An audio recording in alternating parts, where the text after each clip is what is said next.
Cook and food থেকে সবাইকে স্বাগত জানাচ্ছি। আশা করি যে যেখান থেকে ভিডিওটি দেখছেন সবাই ভালো আছেন, সুস্থ আছেন।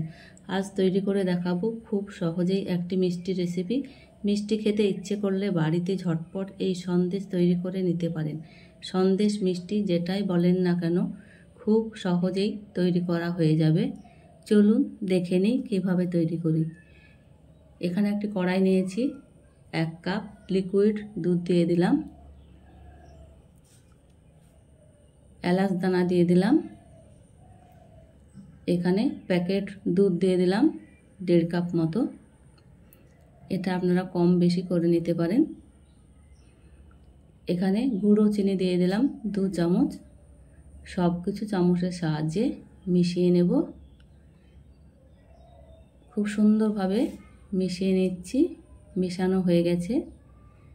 এবার আমি গ্যাস জ্বালিয়ে গ্যাসে চাপিয়ে দিলাম, মিডিয়াম আঁচে জাল করে নেব।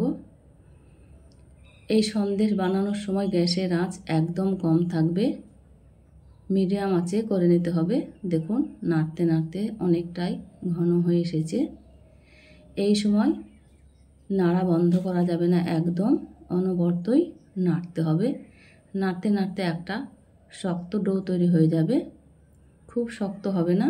এখানে 1 চামচ ঘি দিয়ে দিলাম, আবারও নেড়ে নিচ্ছি খুব সুন্দরভাবে। একটা ডো তৈরি হয়ে গেছে। এবার আমি নামিয়ে হালকা ঠান্ডা করে নেব। দেখুন এই কাজটা খুব সুন্দরভাবে করে নিতে হবে। হয়ে গেছে, একটি প্লেটে আমি তুলে নিচ্ছি। আপনি যদি আমার চ্যানেলে নতুন হয়ে থাকেন চ্যানেলটি সাবস্ক্রাইব করে নিতে পারেন। হাতে ঘি লাগিয়ে ডোটাকে ভালোভাবে মেখে নিচ্ছি।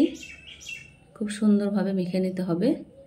আপনি যদি কাজটি অলরেডি করে থাকেন আপনাকে অসংখ্য ধন্যবাদ। হাতে আবারও ঘি লাগিয়ে নিচ্ছি, ছোট ছোট করে কেটে নিচ্ছি। আপনাদের দেখেই বুঝে নিতে হবে। হাতে এইভাবে গোল গোল করে চাপ দিয়ে দিচ্ছি। দেখুন এখানে আমি একটা কাজু বাদাম দিয়ে দিলাম দেখার সৌন্দর্যের জন্য। এটা থাকলে দিবেন, না থাকলে না দিলেও চলবে। এখানে কাজুর পরিবর্তে বাদাম অন্য কোনো কিছু দিতে পারেন। আবারও একটা করে নিচ্ছি। দেখুন এইভাবে আমি সবগুলাকে করে নেব। আমার চ্যানেলে নিত্য নতুন রেসিপি পেতে লাইক দিয়ে উৎসাহিত করবেন। সবগুলা করা হয়ে গেছে, সাজিয়ে নিচ্ছি। ভিডিও নোটিফিকেশন পাওয়ার জন্য বেল আইকন প্রেস করে রাখবেন। দেখতে কতটা সুন্দর হয়েছে, অল্প সময়ে তৈরি করা হয়ে যাবে। ঘরে 3টি জিনিস থাকলে খুব সহজেই বানিয়ে নিতে পারবেন। কমেন্ট করে জানাবেন কেমন হয়েছে। ভিডিওর কোনো অংশ যদি আপনাদের একটুও ভালো লেগে থাকলে বেশি বেশি করে বন্ধুদের শেয়ার করে দেবেন। দেখুন খুব সহজেই অল্প সময়েই তৈরি করা হয়ে যায়। দেখতে তো দারুণ লাগছে, খেতে অসম্ভব মজার হয়েছে।